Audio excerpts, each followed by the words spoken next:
Vamos a cambiar completamente de tema, nos metemos en la economía. Según la consultora Ciedes, el Fondo E durante el mes de octubre reportó su peor desempeño desde que existe este fondo. Estamos hablando de septiembre del 2002. Nada menos que una caída de 7,35%. Y si sumamos la caída anual, escuche bien, un 20%.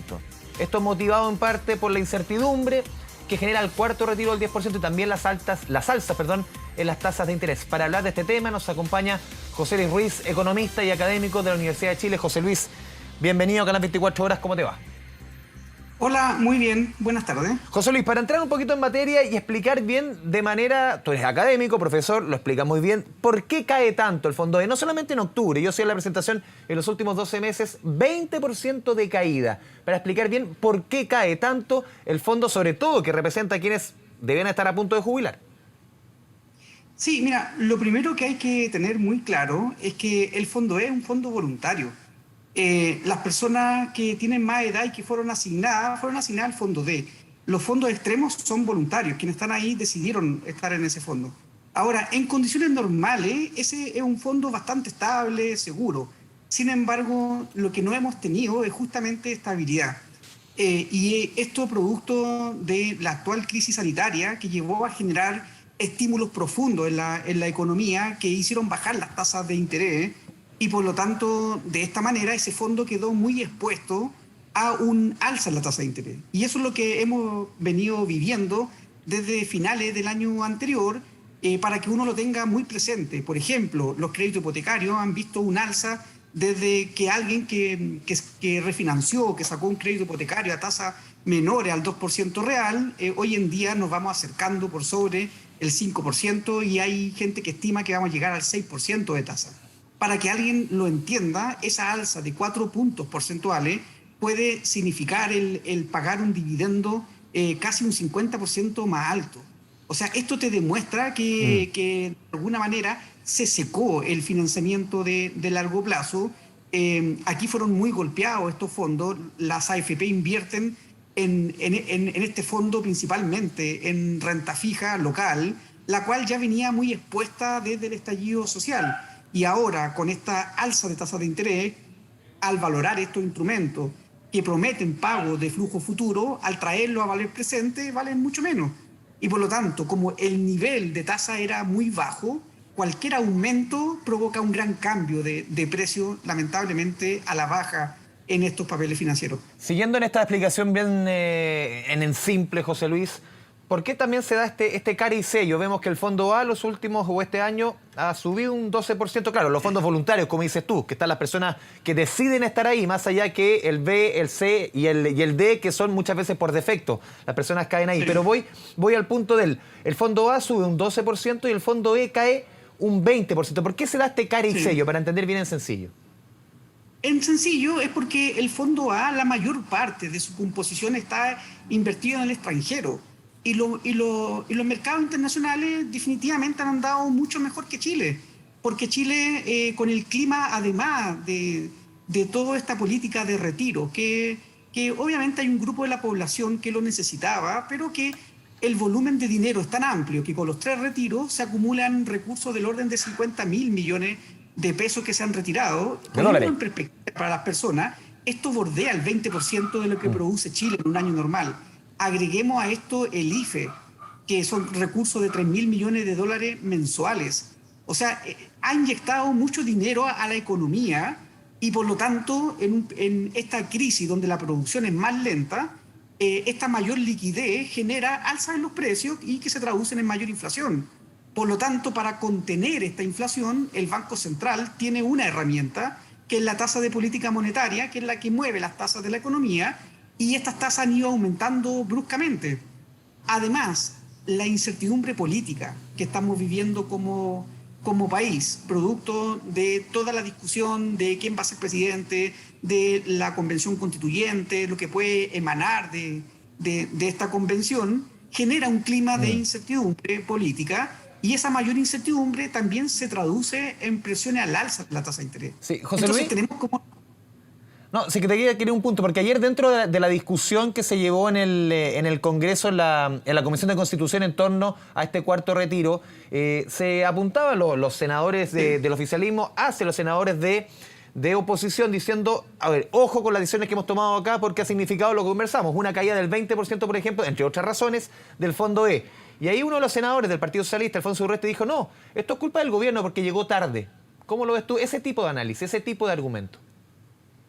Mira, lo que ocurre es que uno quisiera que cuando partió esta pandemia hubiesen existido buenos registros y llegar directamente con aporte a las personas, y en ese sentido yo creo que también es transversal decir que el gobierno no pudo llegar en forma oportuna, pero el tocar los fondos de pensiones nunca debió haber sido una política. De hecho, cuando evaluemos esto, sin la discusión que siempre se acaloran las posturas que pueden tener las personas, pero cuando evaluemos después, esta va a ser una de las peores políticas que se van a recordar en Chile, y eso lo tenemos muy presente.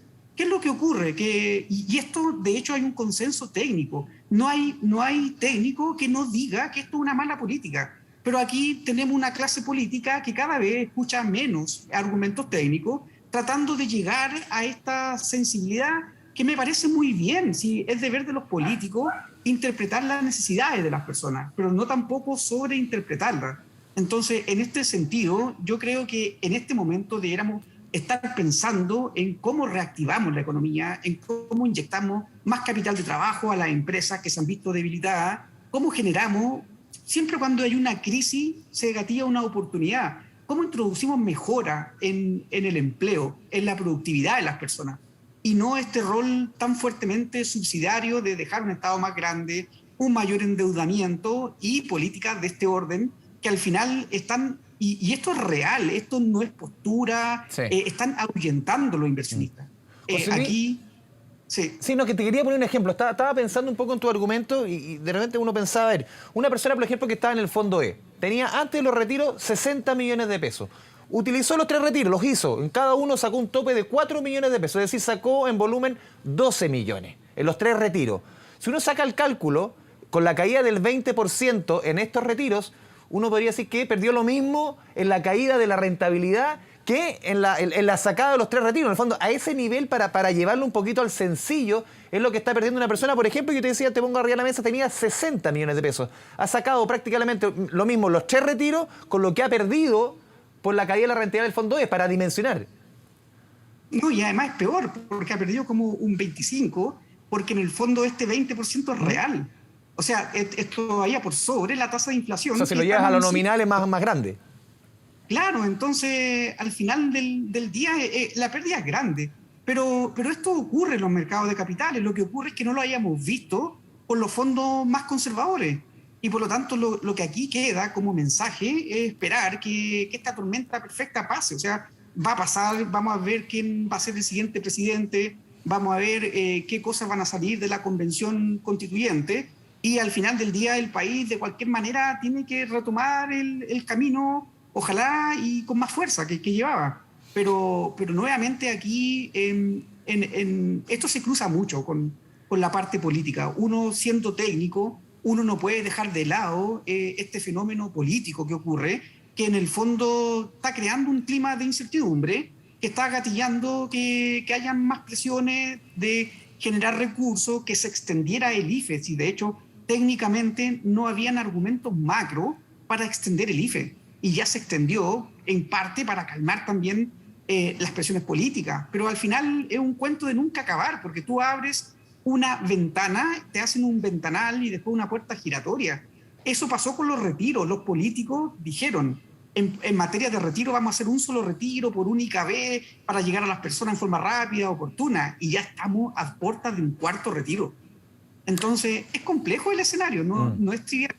Y en ese escenario, José Luis, vamos a la discusión de fondo, que es la discusión de pensiones, lo hemos conversado cuántas veces. ¿Cuánto cambia ese escenario con un eventual cuarto retiro, esa discusión de fondo, que son las pensiones? Y eso lo amarramos con lo que dices tú, en la discusión política. Que ¿cómo ves tú el planteamiento, por lo menos, de los candidatos que uno ve que están en la parte más arriba, dentro, claro, las encuestas están súper vapuleadas, pero dentro más o menos de los números que se van viendo? ¿Cómo hace ese cruce entre los retiros, entre la discusión de fondo, que son pensiones, y lo que están proponiendo los candidatos?